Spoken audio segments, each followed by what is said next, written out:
আনন্দ আসছে পাবলিক সব আনন্দ দেখা যাবে পুরো জমিটা আস্তে আস্তে এরকম হয়ে খেটটাও লাস্টে পাওয়া যাবে না, এমন অবস্থা হবে।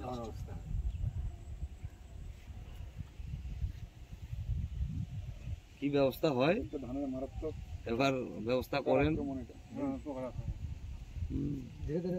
অঞ্চল রাজনগর বুথ, এখানে যা পরিস্থিতি, বিঘাকে বিঘা জমি একদম পুরো পোকাতে শেষ করে দিয়েছে। কি বজরা পোকা বলছে না, এটা পোকা লেগেছে, চষা পোকা আর কি। পুরো জমিকে একদম বসিয়ে দিচ্ছে, ধানকে পুড়িয়ে দিচ্ছে আর কি, যেটা পুড়ে যায় সেভাবে এখন সিস্টেম দেখা যাচ্ছে এখন। তো তাই আজকে এডি অফিস থেকে লোক পাঠানো হয়েছিল, আমরা তাই দেখালাম চাষিদের জমি কোথায় কোথায় আছে, ঘুরে দেখালাম যে কিভাবে কি হয়েছে, পোকাও দেখানো হলো যে কি পোকা লেগেছে। তো আমরা চাই দ্রুত আমাদের পাশে এডি অফিসের এডি সাহেব যেন আমাদের দিকে তাকায়, চাষিদের যেগুলো যেন এই যে যেসব কাজগুলো এইগুলো হলো, পোকার যে ধান নষ্ট হলো সেই জন্য চাষিরা ক্ষতিপূরণটা পায়, এটাই আমাদের আবদার। মানে কত বিঘা? আমাদের এখানে মোটামুটি 30 বিঘা মতো হয়ে গেছে অলরেডি, সব দিকে যদি গোটাটা ঘুরে নিয়ে যায় বেশি হবে, 30-40 বিঘা মতো আমাদের এখানে ক্ষয়ক্ষতি হয়েছে। পুরো জমি তৈরি হয়ে গেছে, ধান ফুটে গেছে, ধান কাটবে, কদিন পর কাটবে, এই অবস্থা এখন। যেগুলো হয়নি তার জন্য একটা ওষুধ লিখে দিয়ে গেলেন এডি অফিস থেকে। হ্যাঁ, ওই ওষুধ আমাদের এডি অফিস থেকে লোক এসেছিল, হ্যাঁ অফিসাররা এসেছিল, তারা ভালো আমাদের ওষুধ লিখে দিয়ে গেল। অবশ্য এই ওষুধটা আমাদেরকে নিতে বললো, দিয়ে এখন আমরা স্প্রে করবো। যেগুলো যেগুলো ভালো আছে ধান, যেগুলো চলে গেছে সেগুলো তো আর পাবো না, ওগুলো শেষ। চাষিদের এখন কি করে বাঁচতে থাকতে বাঁচতে তো হবেই, এত টাকা খরচা করে সব খরচা করে ধান লাগিয়েছে, ধানটা আশা করে সবাই ছিল যে এই সময় কোনোদিন হয়নি এইসব আমাদের, কিন্তু এখন যা পরিস্থিতি, হ্যাঁ সবাই কান্না করছে বাড়ি বাড়িতে, যে পরিস্থিতি ধান দেখে কি করবে নিজে দিতে পারছে না। আমার নিজের 5 বিঘা, কেউ 10 বিঘা, কেউ জমি বন্ধক নিয়েছে, হ্যাঁ বন্ধক নিয়ে ধান লেগেছে, এই তো আর টাকা পাবে না, ওর তো কোনো জমির কোনো ডকুমেন্টস নাই। তো সেগুলোর পরিস্থিতি কি করবে আমাদের এডিও সাহেব, তার দিকে যেন তাকায়, গরিব মানুষদের দিকে। সবাই সোনা বন্ধক রেখে জমি নিয়েছে।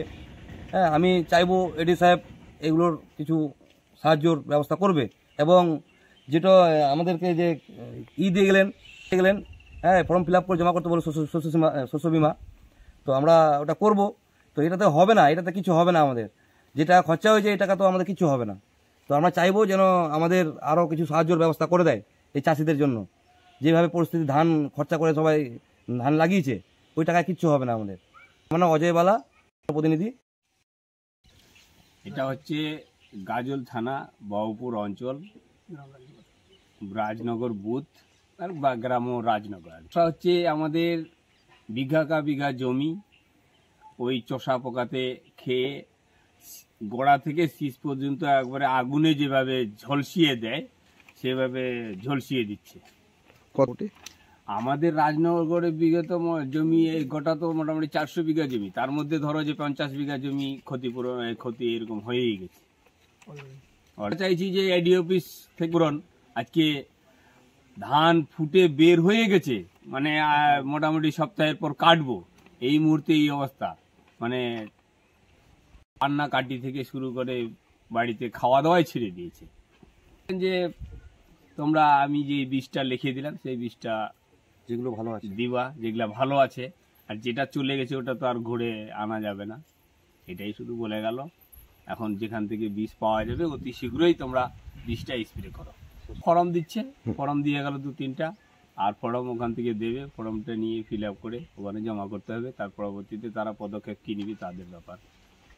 আমার নাম অশোক রায়, আমি এই এক গ্রামের একজন চাষি।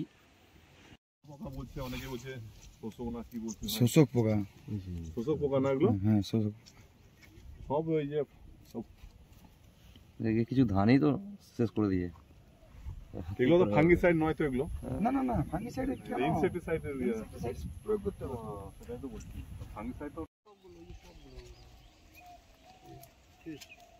দুটোর নাম থেকে বুঝতে হবে মাঠে।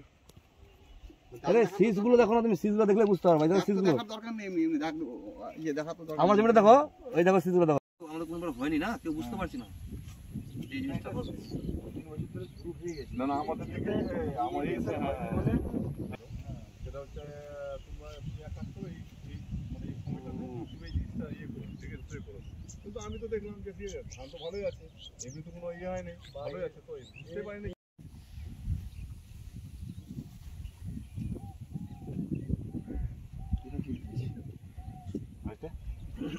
এটা স্প্রে করলেই হবে, এটা শুধু। হ্যাঁ, আর এটা কি?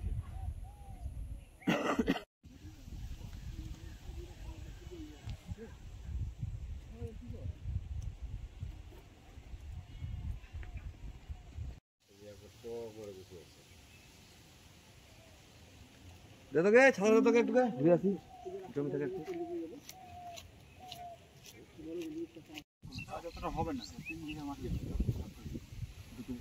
4 ট্যাঙ্কি জল স্প্রে করতেই হবে, মানে 60 লিটার 1 বিঘা। চলো এই দাদার একটু জমিটা একটু দেখে নিই। কম কম জায়গায় লেগেছে, সেগুলো স্প্রে করার দরকার আছে, ইমিডিয়েট স্প্রে করতে হবে। এটা মাঝখানে ধরেই যে এই পোকার উপদ্রব, যেটা বাদামি শোষক পোকা বলছে, মাঝখানে ধরেই আমরা মোটামুটি চাষিদেরকে অ্যাডভাইস দিচ্ছি, অ্যাডভাইজারি নোট, এবং সমস্ত ফার্মার্স গ্রুপে, আমাদের রিটেলার্স যারা আছে রিটেলার্স গ্রুপে, এবং বিভিন্ন নেতা, যারা মেম্বাররা, পঞ্চায়েত মেম্বার, গ্রাম পঞ্চায়েতের প্রধান, সবারই গ্রুপে আমরা এই অ্যাডভাইজারি নোটটা আমরা মাঝখানে ধরে দিতে আছি যে বাদামি শোষক পোকা লাগলে পরে এই ওষুধগুলো, যেটা অ্যাসিপেট বা ইমিডাক্লোপিড গ্রুপের ওষুধগুলো দিতে বলছি। তাতে অনেক চাষি লাভবান হয়েছে, এবং যেগুলো চাষি জানতে পারেনি বা স্প্রে করতে পারেনি, ওখানে কিছু কিছু দেখা গেছে, সেই ব্যাপক হারে দেখা যায়নি, ইটিএল লেভেলের নিচেই আছে। পার্সেন্টেজ হিসাব করলে 1% হতে পারে ম্যাক্সিমাম। তো ওদেরকে আমরা চাষি জানার পরে আমরা আমাদের স্টাফকে পাঠিয়েছিলাম সার্ভে করার জন্য। ওনাদের রিকমেন্ডেশন ডোজ যেটা আছে, যা ইনসেক্টিসাইড আছে, রিকমেন্ডেড ইনসেক্টিসাইড যেটা আছে, ওটা আমরা পাঠিয়েছি বলার জন্য, এবং দিয়ে এসছে। এবং আমরা এটাও করেছি যে যেহেতু বিমা চলছে, বাংলা শস্য বিমা চলছে, তার ফর্ম আমরা বিলি করে দিয়ে এসেছি, আজকাল আমরা তো হয়তো ওরা জমা করে দেবে। তো এটাই আমি বলতে চাইছি যে যারা এখনও স্প্রে করেননি, যেখানে লাগা অবস্থা মানে বাদামি শোষক পোকার জাস্ট ইনিশিয়াল স্টেজে আছে, তারা যেন সবাই স্প্রে করে দেয়, তাহলে কিন্তু চাষিরা লাভবান হবে। এবং যেহেতু হারভেস্টিং স্টেজে আছে, আশা করি বেশি অসুবিধা হবে না। সেটা অ্যাসিপেট প্লাস ইমিডাক্লোপিডের একটা মিশ্রণ আছে, মেডিসিন পাওয়া যায়, এটা 2 গ্রাম বা 2 ml পার লিটার জলে। ধরে নেন 1 বিঘাতে যদি ম্যাক্সিমাম 60 লিটার জল লাগে, তাহলে 120 গ্রাম, 100 থেকে 100 গ্রামের ওষুধ নিলেই হবে বিঘা প্রতি। তো বাংলা শস্য বিমা ফর্ম চলছে, আমরা পাঠিয়েছিলাম, বিমা কোম্পানির একটা ছেলেকেও পাঠিয়েছিলাম, ফর্ম ফিল আপ করেছে। এবং যেটা ওষুধ আমাদের অফিসে কিছু ইমিডাক্লোপিড কিছু আছে, সেটা আমরা দিয়ে সাহায্য করবো যদি আসে ওনারা।